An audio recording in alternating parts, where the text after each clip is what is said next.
Gee, beba tao. Lahi o kai na kai sei.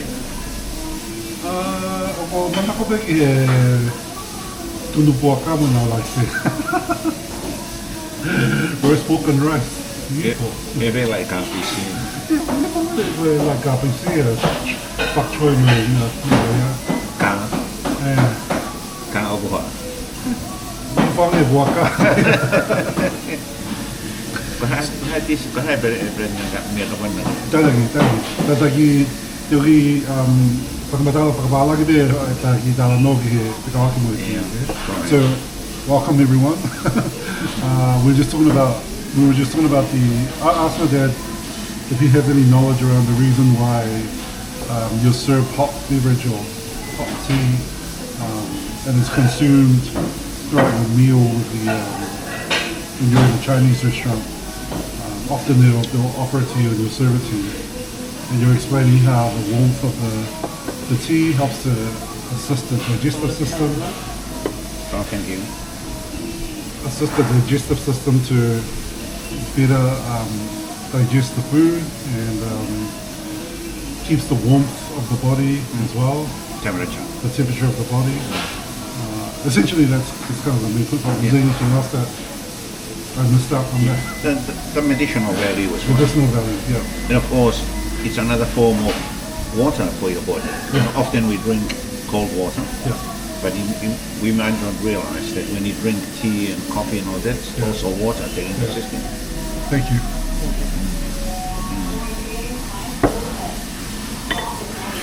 You know, and I talk about what the Chinese philosophy about medicine. It's about harmony and balance. Right.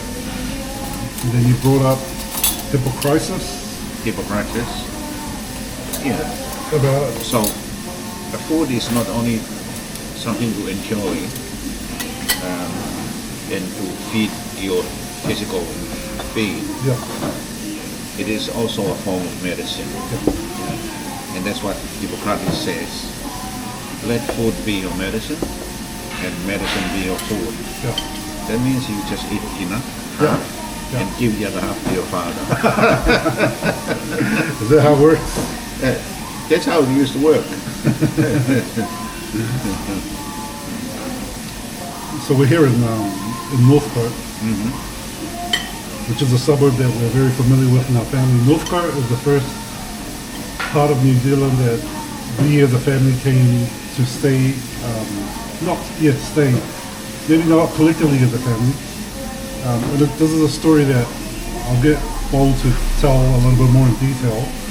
But it was the first time for us to visit New Zealand in 1987, I think, or 88. You were one going 2 years of age. Yes, so it must have been 87. 87, September. And so we came and stayed here for a month or so. No, you stayed here in New Zealand for 7 to 8 months. Oh, okay. You came back to Tongan about May of 2008. Right. 1988. Yeah. So again, I'll get bold to tell that side of the story in detail, but that's a historic connection to this area. And because we've had family in this area consistently, and my auntie still lives down the road. I saw my uncle yesterday at the gym. Had a chat with Ian at the gym yesterday. Oh, yeah? And they live just down the road here in Northcote. And so do my cousins as well. So we have a historic connection to Northcote from the 80s. And I don't even know the year that Manu and them moved here to Northcote. But that's beside the point. The point is that we have a historic connection to this area. And there's historically been a lot of Tongans who lived in Northcote. And that's an interesting thing because when people think about the North Shore, kai koe whakakawhae ngā hika kaiki he tawhaki o koini o Auckland. Tokerau o Auckland. Tokerau o Auckland. Oh, yeah. O kai kena whakakawhae, whakakau ngā taupe iai ha kai ngā konga piko ha kai ngā Pasifika e nohi.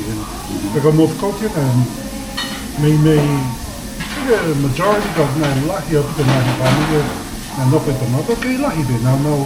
They have the video in Tauposi. Oh, yeah. Now, they're my Northcote, or they're Holly Tona Street, like Halai Heniki, or siu ke apina na mau pa no foi ai Amo to apo mo pa io ke mau tua ki e mau tua ki palau mai na tohi mai taha i ko ni he na pe heo mau go si pulir ka Tongan and majority of the Tongans kana ko mai taha ke i fere ka Tongan na ke no pe which makes sense because like there's a lot of changes and developments, but yeah, I mean, if these are the roots are set here, then it's possible that some of them own homes here, and yeah.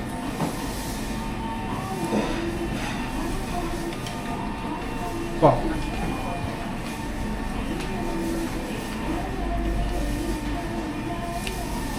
this restaurant is significant because it highlights the changes that have happened in the last 2 decades in Northcote.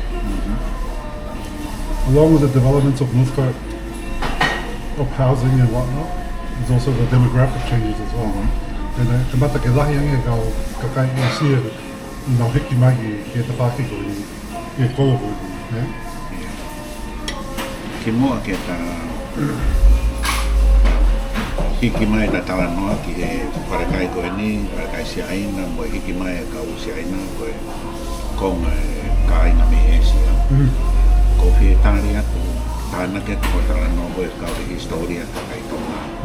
Ki he ki wahenga koe ni a Northcote, ki he fu wahe lahi ange o kalani koe kawai koe toke lau koe. Whituataki koe ai ka kai tonga mo e kolo koe ni. O lawa ke whakafoki ia ki he tau e te au osi. Koe whakafoki e pehen. Tau te au? Ia. Nei ai o mo waka. Naku talanoa ki ai i e talanoa whikakoro. Ki kau ui mo kai no whangatoko ua i Bogotala. I he ngāwe e paanga ki whakatau mea ki ngau waka o oane ki Bogotala. Koe waka koe a, nai whauia i Nosila. Koe waka koe a, nai whauia he kawai no shoa i Devonport. I Devonport or i Greenhouse? Devonport. Ai ko Devonport, kau ngāk mai benki heni. E koe kau tahaya. Pena e ngahi koroa nei huangi me he kawai koe. Me kawai koe ni ki whare koroa koe i haano i Bogotala. E kongo mātua nau tanoa. Koroa kupena. E koe mea na haina te toki koroa. Ke te import. Te huki tonga. Koe ua koe ki ai. Koe 70s. Taiwa kumuhutuku. Ngai te kekea hako e si ai peko kolo si aina pehe. Pena i tonga tape nofo e kakai Pasifikia i he loto o kalani. Pea kamata ki nau hiki nau toluia ki whakatonga ko o kalani. Ka koe ui ngā koe na e... Koe tawi koe na tena whanoko i Ponsonby mo Grey Lynn mo whaitu koe. Kamata nofo i Grey Lynn, Ponsonby, Avondale. Koe taimi koe ngahi loto ko loka mo tukai. Hiki kau paparangi nau ma koe whare mo kere. Hina na ko whakatau na wahe apo.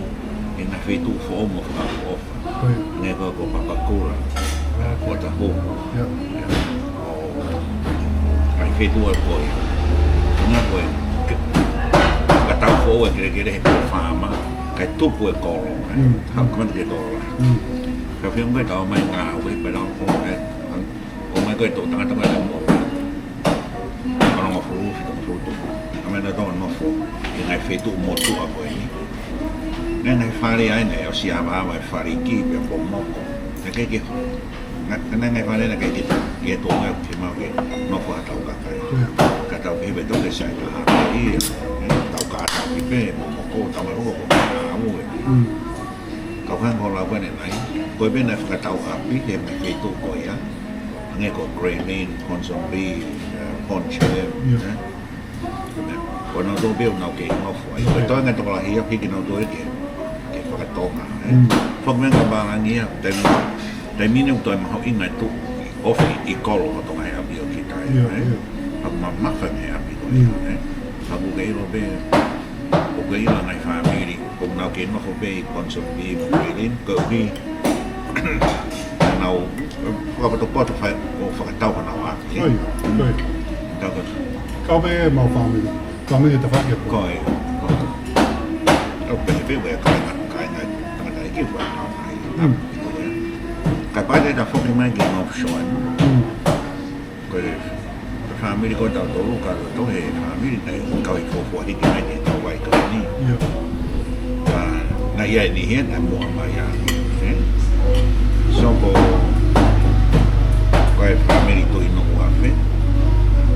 Koe ko mahene re mo kina tō, koe pia whe piki tāki. Ko tau te hino, e tātu ino ua, kātu ino ua, nana whai aku. Nana kawai koe ni, 70s. Toki hao ho toko rahi o kuia, o whakatau, kai ko hoko ai. O whakatau kai waki api, o tau waki api, e mai kako taonga koe me tonga, I he haiwahe mawha. Kai api kawai ana tau nofu ai. Kai 16 Glassfront Place. O waki api a o tau whapi e whakatau ai. Kai koe, kamata ke tupu, koe taha uhinga nai tupu ai he ni, kamata ke nai whakotu e siasi he ni. I he early 80s, nai kau o... Siasi tongi? Ia, koe siasi Wesiriana. Wesiriana? Oh, ia. I can go to in Northcote. Ia, Northcote koe. Kau hela e siasi koe ia, nā rato me bia kau hala koe. Ia. So, koe I Baken, tua e luak siasi. Ia, koe rak siasi e tuk mai bia koe. Oh. Iwhe? Tane e pete ta sio ki ai. Okay. Peo kei tū peo kas whakatau atu. Well, I mean, it looks like there's developments there. Yeah. Of course, we expect that because it's a, big prime location property.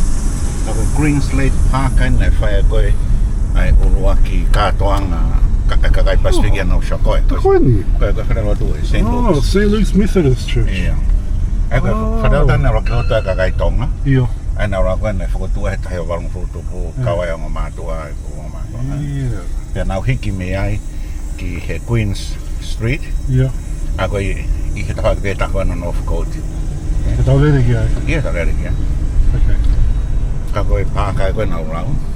Ia. Ai whai ai katoa ngā. Singa hingoa Green Slate Reserve.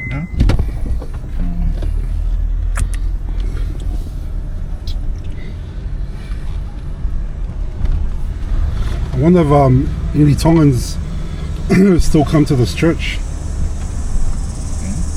I wonder if any Tongans still come to this church. Koe ilo hongi mui koe whai whekau haa moa na ngāu ai. Ka was na ne tau ke tangi rotu I tai koe na tau.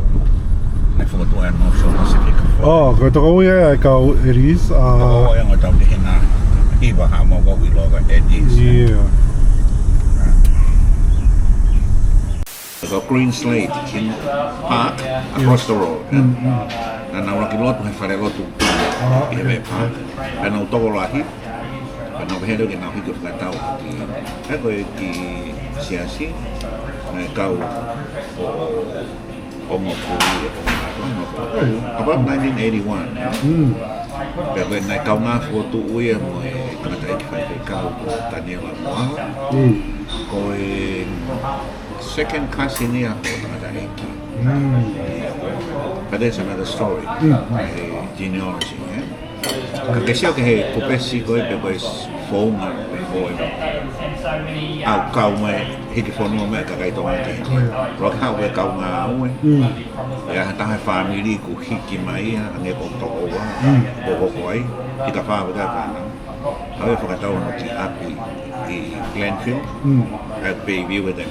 Kau hinga nā tau mea koe no fuhe. Pea I kai koe pea ka hau ko toko no whae. Tau ke te ho whae, a manu, o hien. think même he moved to Tongan is Savannah. Yeah. But I want to go in Tona Street. Yeah. And I'm Northcote, There's a bit of history. Okay. Chạy guitar mà đi đó. Rồi hang on. You think I can summarize pagkabalang yeah. So you were talking about, just to try to capture some of what I was just shared in Tongan. I guess they're talking about the movements of Tongan people through New Zealand, not necessarily from the start, but just jumping back to the history of our family and our connection to this part of Auckland, the North Shore. Your father had wanted a boat to be built, to be used. My grandfather. Oh, your grandfather. To be utilised in Anua and across the islands of Tonga. And so he commissioned or paid for a boat to be built, which ended up being built in Devonport. The stories I heard was there was a boat built in Greenhithe as well.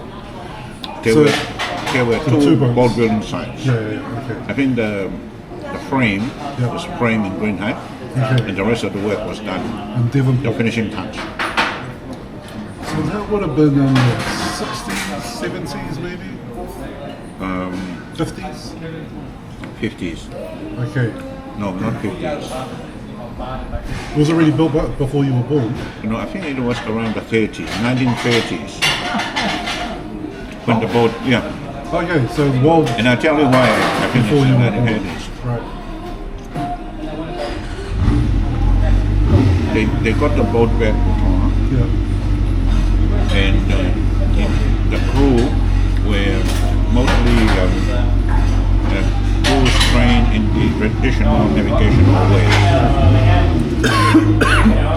Somehow there was a storm, and they got drifted, blown away. Yeah. They ended up in Vanuatu. Oh, okay. Interesting. Yeah, they survived, but they were not well, of course. Yeah. And my father at the time was about 8 or 6 years of age. Okay. And the master navigator at the time, I told you, Hafoka. Yeah. Because of that incident, it's almost a matter of life or death. Yeah, sure. And because of that, he called my dad Takawaka. The name Takawaka is to capture the story of this boat stranded, adrifted because of the storm, and yet they survived and came back to Ha'ano on the boat. Wow. But the original name of my dad is Pensimani. Yeah. But now Takawaka is part of the name. I've heard the story before, but I didn't realize how young he was Yeah.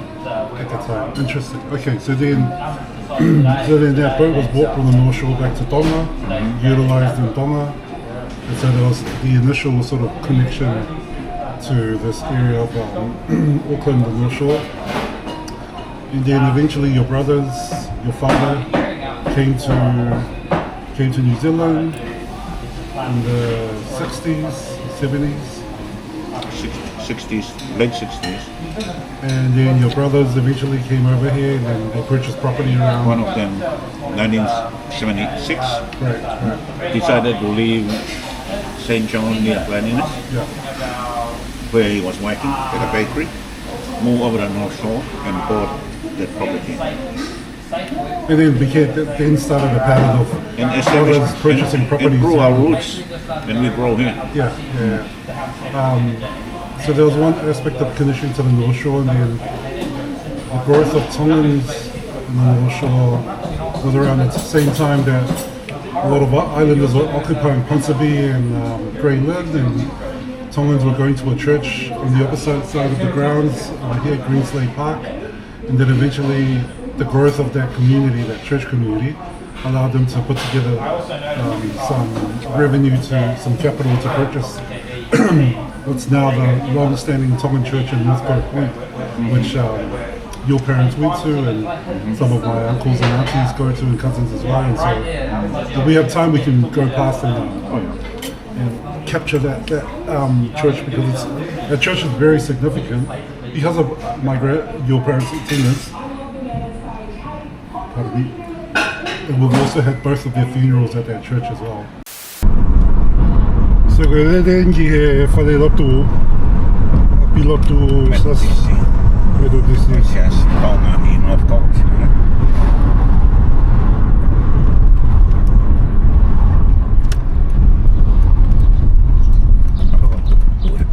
Parking in. No in. Pada lotu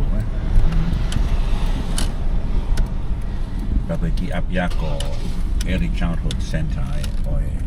Yeah. Iya, oi siasi.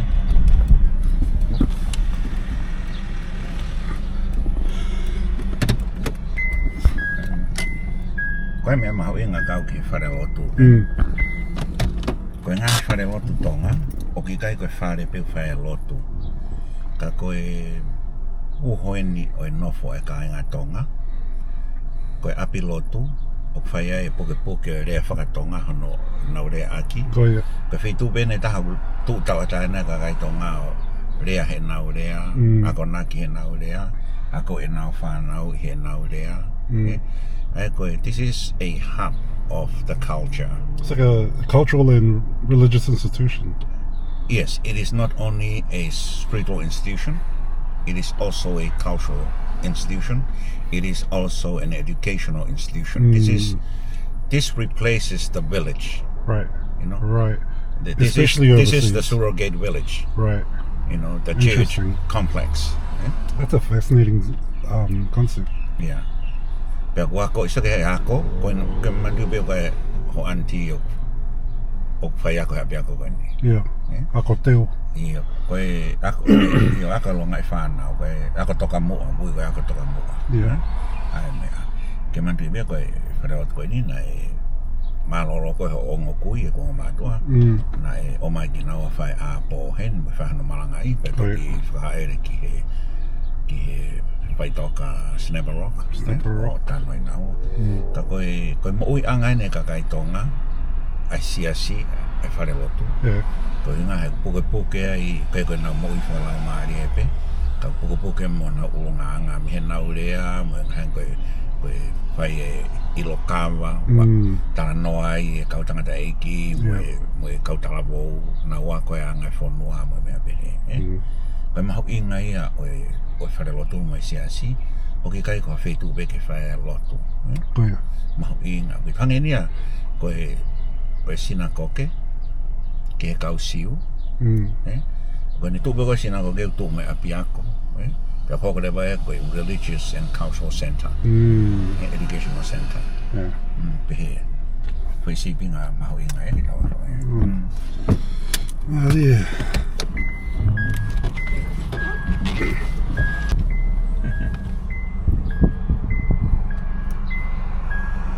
Uno mai pensa sia todo.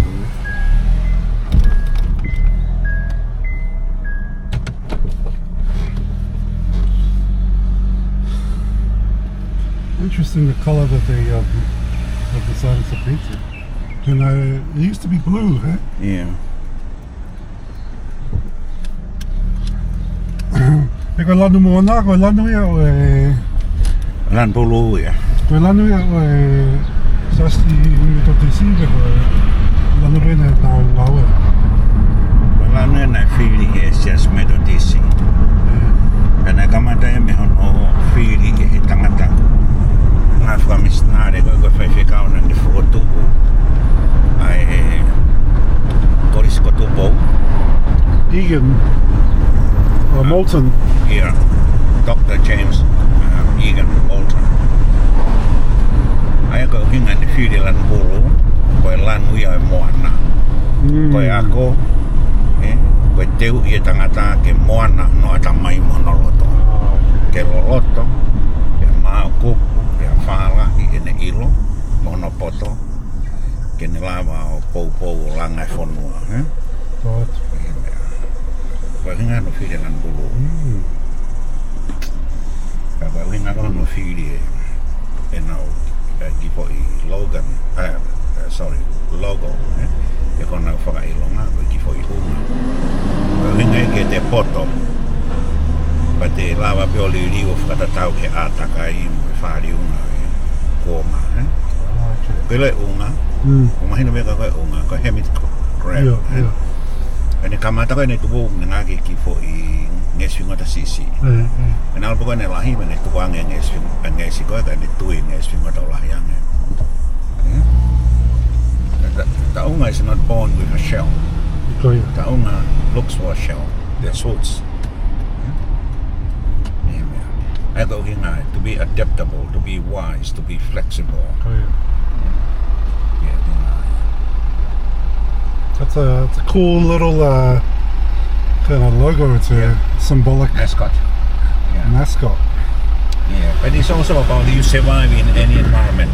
Te koe unga o ambition. Whakatau ka te tahi mo uta. Tatolo peki taha no whai, tatolo mai peki uta mo ui. An interesting thing about that church, at New Year's Eve, we were at your house, me, Bunny, and all the grandkids, except Ripper, and we hung out. And then at the end, towards the end of the night, we decided to watch the fireworks. So we left your house. We drove to Northcote Point so we could be near the bottom of the bridge to see the fireworks from across the bridge. And we drove past the church. And because so many people were driving towards that same location, the traffic was slow moving towards the bridge. And it was fascinating for me to see this contrast in the celebration of the occasion. Cars of us were driving towards a location where we wanted to see the fireworks. And as we drove past the church, a big tent was outside, chairs were all set up, lights were everywhere, and people were spilling out onto the street. And they were observing they were observing the midnight mass. Just so fascinating to see, there's this contrast of these two cultures. One celebrating, going to worship at midnight, and then the other going to, watch some gunpowder being wasted in the form of money being wasted in the form of gunpowder. But yeah, I thought that was fascinating. I wish it to go. I think I did take a photo. Koe pēten koe pōku koe hiki mea ka kai he kawai no shoa. Koe lahi ka haia ple ka kai me kawai. Me koe ka whalani, koe tonga. Mai nau ngā ue ki he kawai koe. Ka nau omi mea lere, Ka whakatanga ko o mama o. Ka nau komi hapa no whaanga. Au koe peret, flats, O no whaka he. Ka whakatu ure mo mai ki siasi.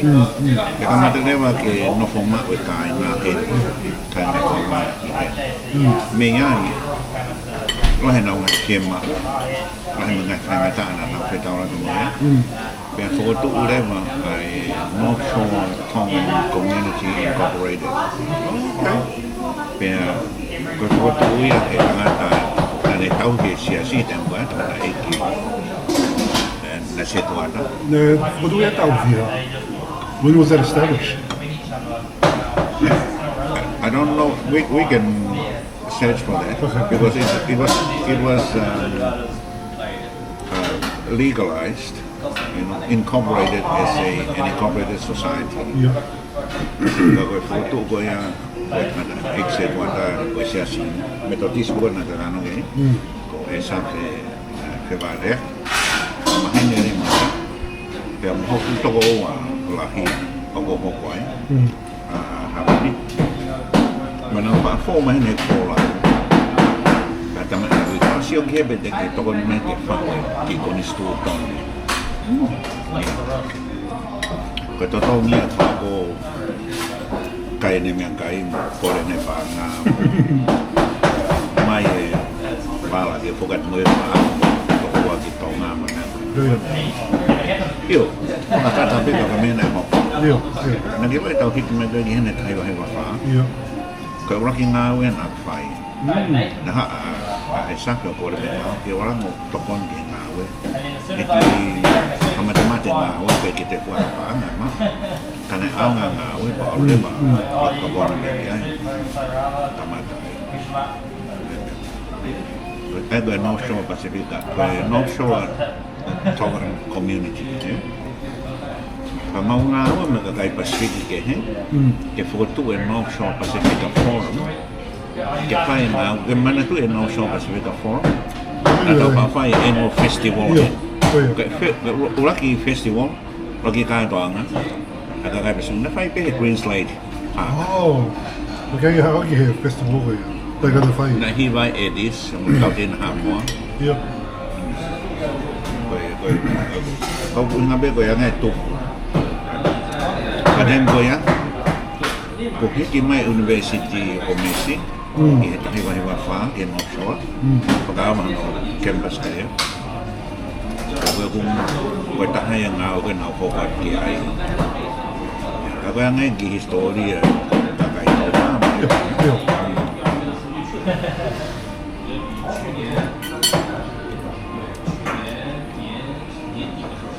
Kapok me mea kai saina. Pepe, o que me gai? O kui, ula he te talanoa. Iso mo e pota. Te sa me pota. Ai ko tana kai. Ai i tes. Ilo e anga whakatonga mo. Ia. O ku onge, e mea kai lere i ke waki mau e ho tana kai. E mea kai lere i. Ipe mea kai vine nau whiri e ao. Mea kai nana ke, koe puaka ko mea kai lere i kai mo. Kai ko whakata mea. Ta koe anga whakawhonua ane a pika. Nai aon whi mau e tau. Pāo whianga. Ke toko ni aki ane.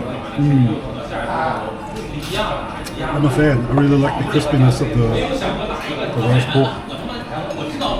Really well flavored. It's actually really nice. I really like it. You know the final story from here? Yep, that's the final story. One is about duck meat. It's not a regular dish, duck meat in Tonga. Yeah.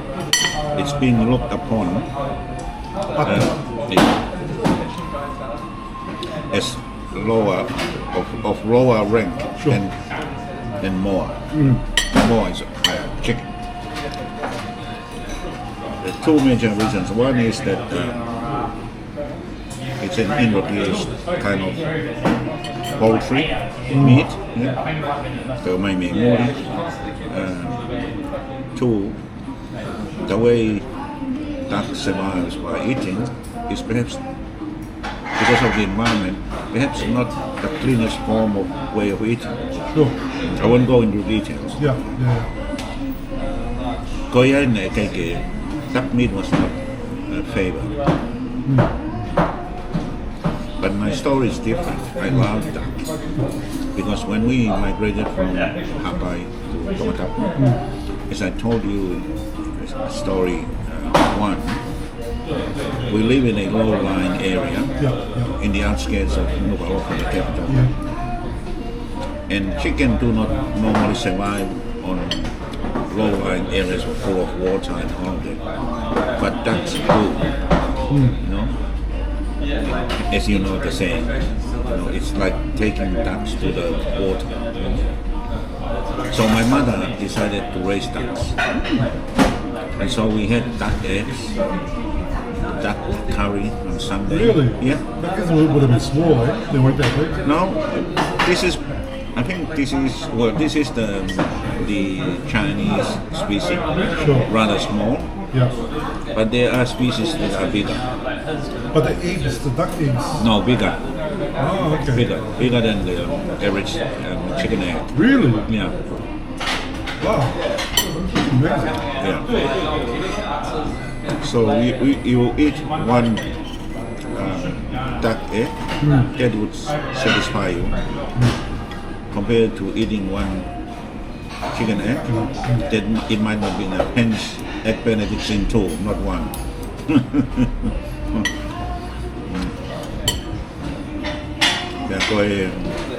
The second story about Chinese food. I love Chinese food.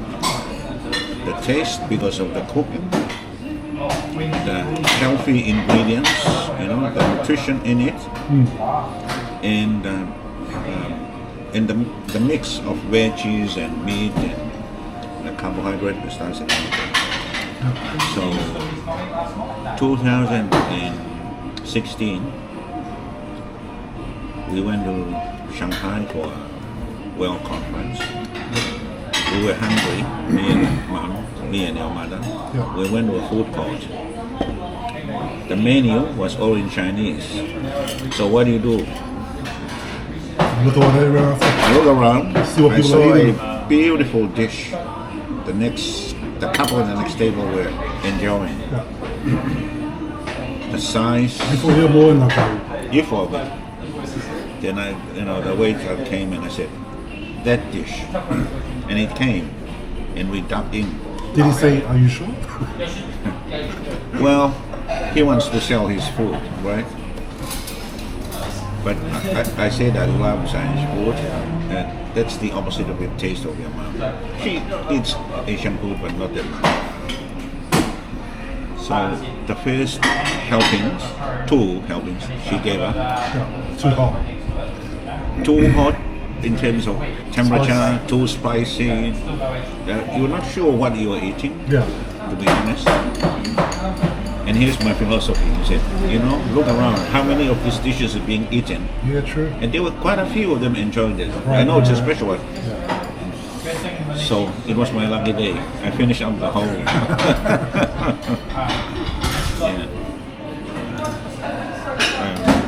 Kaya ngayon may ako yan. Ito, kung mga Tongan, the Tongan translation. Kaya may kakano ipato, kaya kifuman ako ay kakay. I don't know. Ito kakay na umay may mood. Sa kohi ko makimul ko may hapay ki Tongan ako. Na anoan no yun. Kaya mo uydere na mo ay feito ko yan. Mo uydere ko pato ko ko mana ko mo uydere. Yeah. Ang alam mo fa ay tao ki pato. I foi pato, I foi mo kakan. At mau ke iki dai mo ni ko tawa. Tika mau tao mo fu mo to kamanda mau. Kai pato. Right. Pako ara tan ki api mo ma to I okalani hen yo ko. Mai ka ati fina iki. Ko fe kai ba wa fe da ada. Tamasyon si pe mo pe ma o ba ga me da ne pinia. Ko fu pato pe na o si mo ha ai si. Na me ka me mi hen na me fa re kai ka ba je ma kai pato ma. To da. Pe to mai. Tam ko ba. Kana ai ke fe tamen. Na ma pa ki kamata tu be ke fa fa ke ma kuri. Ko da mai ka pato ke ni ke. Siang mai đang đấy quý phụ cài bà to này mà xí xí này không biết một cái bà to còn mua cô ta mấy cái mà phải mà khi mấy cái nhà nó quay cái tụ hợp và này to bà to có ai tại được mấy người ta hợp bà to cầm một phá hơi ấy sư để ta ăn kiểu hợp mà đi em mà tôi siêu cô sai hay mà to cái xe thì cái ta nó vậy cái hàng hệ ta cái Akan ambil akai ko sa iya. Bekai ko abe. Kau te tau lawan ke bekai na forno te. Bekau ambil akai sa ina, ambil akai for offer, moi ni le ta ati. Kai mo yun Kai mo le. So the hofidi ai pato ke honi. Yo. Ko hoko be anga fono me to. Iyo. Kena fena mari me ko ha opel kai pato. Tota. Ke ke wa mo fae. Wenga he ke pe ko mai kai pato. Ni si lo be ko fae. Ka ko ni ko kai he ko me ka ku ko favo. Mai mana tu ki. Ke te ke si. Ngat pe unga ni beto. Yeah. So yeah. Well, in our little vlog there, soon he can finish up his meal and thank you for tuning in. We will catch you next time. Hello. So ka hingoa e whakakai koe ni koe fu'u barbecue sige. Fu'u barbecue people. Pere tuahi. Talere ke moi fare koe, ke sia fitu na mo no foi. Ia. Ke ki paka ko na mo fa inga mo kisi. Io mo mai koe tai wa fitu. Ake foki o fa o ia e ha ko ia. Na mo mai motoria ki no silani. Kau arau ki Hawaii me na mo. Kami ne ha ko kana ki ha ko mo mam be mo o to rahi. O mai o no fo heni. Ma lo mo to mai fana wa mano. Kai na fa na fono ma periki miki Haifa Israeli. Ke center for the hanga go ta ro tu ke world center behind fe. Ta go fe tu when in no foto la ka kai tonga. Be langa fo o when you fine. Ulang ko. Ka wanga ke ronga ka na ke pehenga I fare tai mi ko.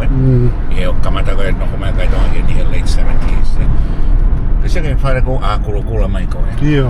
Te api ai to ta tonga to wa. Ko fare ko na va di kula ko ta tama la no fuka. Ana asko he fe gon me ko akapulu he tau fe wa fe ta. Ia. World Cup ki no sala. Ia. Ana va di ni ai fuka kula. Na ne to ta ko no va di no fare ka kato. Ia. Ake kolosi fuka tonga kuro mo hina ka koe fitu ko ki paka na ki fa vai na ki Ia, ka paka ai. ko ya Le koe Turner Street en koe halena maumofu ai. Ngalo ia au ko fe tu na tu e ma fa na tu pe ta fa ki mata. ko te ko fa na na Ai ni? os furi ka do ai Ia, os petongi. ia Fica tato luin. Ta ni mi ko u fa de ko ni. sige na mo na ko wa no ma no ko eria ko ni na tu ai fare a pi na ma man mo ia ka sia ke fa ilonga ai ka kai pasifiki ka kai tonga sige ke hopa ko to mai ko Ese que hingo billboard ko na. ia ko ki Masalina no show. ko ki fare lotu ko ni se tonga ho eki me tonga So kilanga pe ke heni pe ka nga tonga. io no ke hen be Se que hingo hala ko ni. ko ia Pai tahi me hange o ko e no fa mauri ko eke. ia Turner Street in ko ia Fraser Ave ko hala motu pe e ta. E do ni. ka me ma ria ko ta ha o protanga to wa ki ngowe a to ko ala i kawa Ko ia. o tu he vedo ko ni No e komala. nga ko mala mo talo mo si ai ne ko ngai apia ko kai ke ngowe pe na ha na to on ke ngowe ka ko nga ke me ko ka kai to na na ya kai e fa to api ko ki mu he ana tu ko sa ga tu mai ai si are ko ka utte ko Okay. sige api ke ka utte Kofe. ko Oh, hibiscus. ia sige si are sige gardenia sige gardenia Ma hope ka tonga no fi. ia ka to la tanga ka kai pasiki ni ka kai to na area ko ka fo hanga na no fo ofiki shopping in never ko la ofiki apia ko me city Ofki matatahi. ofiki mata dai ate fengo fu pe hopo pe mo to yo au yo kalan ki na we ba ko wa ka na family fa to au kalan ni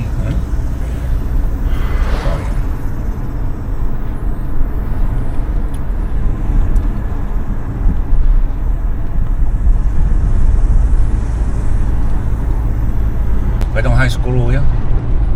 Vai na moto. Vai kihelle ka. So do your best. Excellence in all things.